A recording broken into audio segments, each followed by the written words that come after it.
For nearly 1,000 years, a powerful and secretive order has shaped history from behind the scenes, the Knights of Malta. Once warrior monks who defended Christian lands during the Crusades, they later became one of the most influential forces in Europe, controlling fortresses, naval fleets, and immense wealth. But who are the Knights of Malta today? How did they transition from warriors to diplomats? And what secrets lie within their ranks? Our story begins in the 11th century. Before they became knights, the Order of Malta started as the Knights Hospitaller, a group of Christian monks who established the Hospital of St. John to care for sick and wounded pilgrims traveling to the Holy Land. But when the Crusades erupted, they transformed into a powerful military order, blending the duties of warriors and monks. Unlike other warriors, these knights took sacred vows. They swore loyalty to the Pope and vowed to protect Christianity at all costs. For centuries, the Knights Hospitaller defended Christian strongholds against the armies of Saladin and the Muslim empires.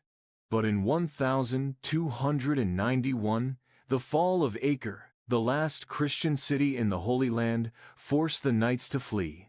They settled first in Cyprus and later on the island of Rhodes. On Rhodes, they became a naval power, defending Christian trade routes. But their greatest challenge came in 1522, when Sultan Suleiman the Magnificent of the Ottoman Empire sent an army of 100,000 soldiers to take the island. After a brutal 6-month siege, the knights were finally defeated, but their story was far from over. In 1530, the exiled knights were granted a new home, the island of Malta, by the Holy Roman Emperor Charles V. But their new stronghold soon became the site of their greatest battle, the Great Siege of Malta, in 1565. The Ottoman Empire, the most powerful force in the world, sought to crush the knights once and for all. With only 700 knights and 8,000 soldiers, the defenders faced an Ottoman army of 40,000 men. For 4 months, the knights fought with unimaginable courage. Against all odds, they defeated the Ottomans, securing their place in history as the defenders of Christianity. After their victory, the Knights of Malta became more than warriors. They built fortresses, hospitals, and a powerful navy, turning Malta into a center of European power. But as warfare changed, their military role declined. By the 18th century, they focused more on politics, diplomacy, and charity. In 1798, Napoleon seized Malta, forcing the knights into exile once again. They lost their island, but not their influence. Though no longer warriors, the sovereign military order of Malta remains a powerful organization.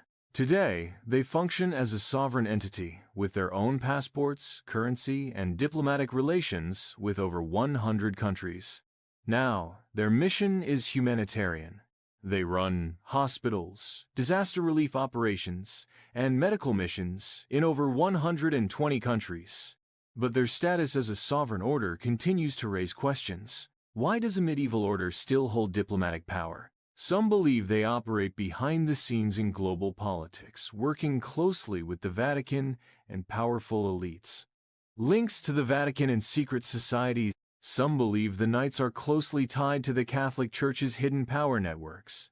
While some of these theories may be exaggerated, the Knights of Malta remain one of the most unique and enduring institutions in history. From humble monks to warrior knights, from exiled refugees to diplomatic power brokers, the Knights of Malta have transformed across the centuries. Their influence has shaped wars, politics, and religion, and their legacy endures today. Are they simply a charitable organization, or do they still hold unseen power? One thing is certain, the Knights of Malta remain one of history's greatest and most mysterious orders.